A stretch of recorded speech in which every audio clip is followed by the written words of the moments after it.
Ողջույն հարգելիներս, ներկայացնում եմ պասուս տոլմայի պատրաստման եղանակը և բաղադրատոմսը։ Նախօրոք լոբին և սիսերը թրջել գոլ ջրում 3-4 ժամ և առանձին եպել։ Պատրաստել սոխառաց։ Սոխը մանր կտրատել, տապակել բուսական յուղով, ապա ավելացնել ջրով բաց արած տոմատի մածուկը, շարունակելով տապակել։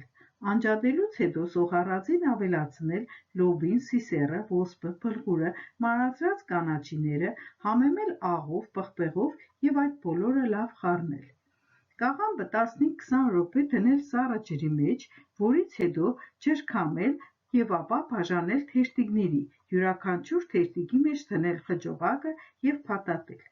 Կաթսայի մեջ դասավորել շերտերով տոլման, վրան ավելացնել ջրերը, ամեն շերտի վրա ավելացնել ջրեր,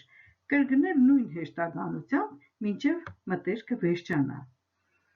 Տոլմայի երեսին լցնել ջրով բաց արած տոմատի մածուկը։ Ջուրը պետք է ծածկի տոլմայի երեսը, եփել մարմանդ կրակով մինչև պատրաստ լինելը։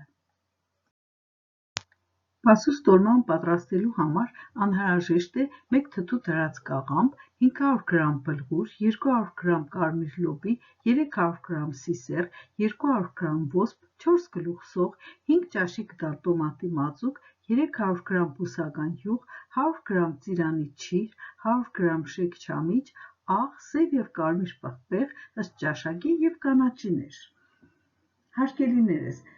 պասուս տոլման մատուցում են սառը վիճակում, շատ համեղ և առողջարար տոլմա է ստացվում, վայելեք այն և առողջ եղեք։ Իսկ ես սպասում եմ ձեր մեկնաբանություններին, ձեր կարծիքը կարևոր է ինձ համար։ Չմոռանաք նաև բաժանորդագրվել, որպեսզի հետևեք հաջորդ հաղորդումներին։ Առողջություն և բարօրություն բոլորիդ։